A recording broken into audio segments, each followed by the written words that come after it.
So recently, a new condo called Orier sold 86% of their units at launch, with prices averaging 2,704 PSF. And my first thought was, wow, are Singaporeans that rich? Where are they getting their money from? For those who are unfamiliar with that number, a 2-bedroom, 1-study, 2-bathroom units at the Orier has a size of about 700 square feet. With 2,600 per square feet, it would cost you around $1.82 million to own that unit. With that money, you can already buy 3 4-bedroom HDBs at 550k at almost 1/5 larger the size, while still having enough money left over to buy a car fully in cash and travel to Japan for 2 weeks. Orier isn't the only hot project, of course. There's also Emerald of Katong, which hits 99% sales at launch, Norwood Grand, 84% sold at launch, and Chuan Park, 76% sold at launch. Meanwhile, HDB resale prices have continued to rise, with a DBSS in Toa Payoh hitting the record high of $1.6 million, while we are seeing more and more million-dollar HDB flats. I guess million-dollar HDB flats are becoming less and less outlier-ish, huh? So what is driving all this demand? Are Singapore properties just going to continue going up? Let's find out in this video. But before I start, do join my 10,000 members Telegram chat group to discuss or ask any questions that you may have. Alright, let's start with HDBs first. Since 2020, HDB prices have been rising tremendously, with resale prices rising by as much as 9.6% in 2024, almost doubling the gain in 2023, which only saw a 4.9% increase. Cue incoming comments saying that median income only grew by 5.8%. Therefore, housing has become unaffordable. This marks the 19th consecutive quarterly rise that we have seen so far, and is currently the second longest growth streak, just behind the 20th consecutive quarters of growth that we have seen from 1991 to 1996. Quick pause. Phillip Securities is partnering with ERA Singapore to bring you an exclusive real estate property outlook seminar. During this 3-hour seminar, you'll hear from Marcus Chu, CEO of ERA Singapore, ERA Asia Pacific, and APEC Realty, as he shares valuable insights into the property trends for 2025 across residential and commercial markets, along with macroeconomic conditions that could impact real estate prices. The events will be held on 21st February, Friday at 7 p.m. at the Phillip Investor Centre at Raffles City Tower. Admission is free, so click on the link below to register now and take the first step towards unlocking your wealth through property investment.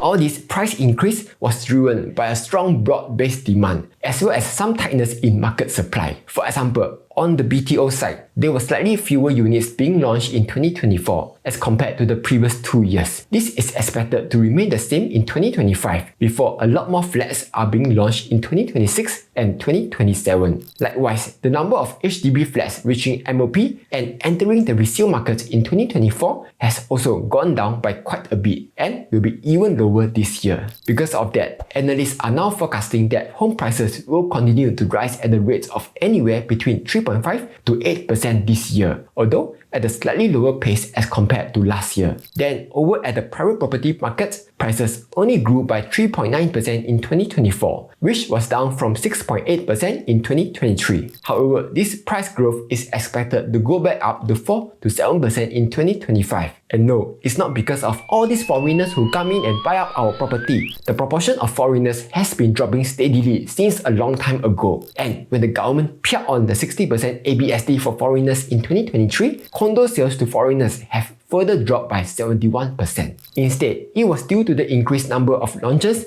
and a tighter supply of homes. This year, you'll be seeing close to 11,000 new private homes and 12,000 ECs being launched. Right now, more and more people in Singapore are opting to live in condos instead of HDBs. For example, back in the late 1990s, the percentage of households living in condos was less than 10%, but now it has increased to almost 17%. Interestingly, ERA found that more and more young adults nowadays are opting to buy a condo. Wow, their income could go up so fast meh? As it turns out, not really. For example, from 2016 to 2022, people who are between the age of 25 and 29 saw an increase of about 17% in their salary. Likewise, those that are between 30 to 34 saw an increase of around 16%. But during that same period, the private resale index rose by 30% instead. So it's not that their income has been keeping up. Instead, is because they are either getting better at saving money or overstretching their finances, or as ERA has pointed out, receiving some form of financial help from their parents. When surveyed, almost 80% of young Singaporeans say that it's their life goal to eventually own a private home, as it can provide potential for capital appreciation and even passive income if they do decide to rent out the property. But what kind of capital appreciation can we expect? According to this compilation by Stat Homes, the most profitable two-bedders are from The Link,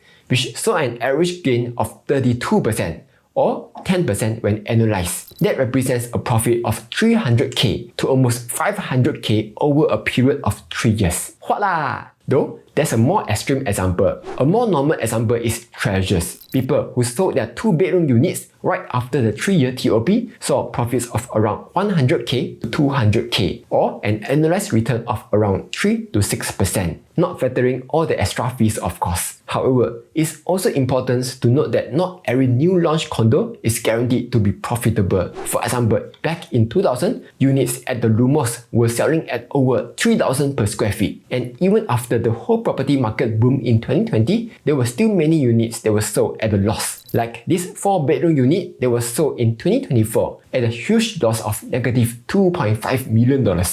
Sibei painful sia. Here's another example, Hayless Residences, that was also launched in 2007. Even after holding for more than 15 years, many buyers still sold at a loss of anywhere between 600k all the way to over $2 million.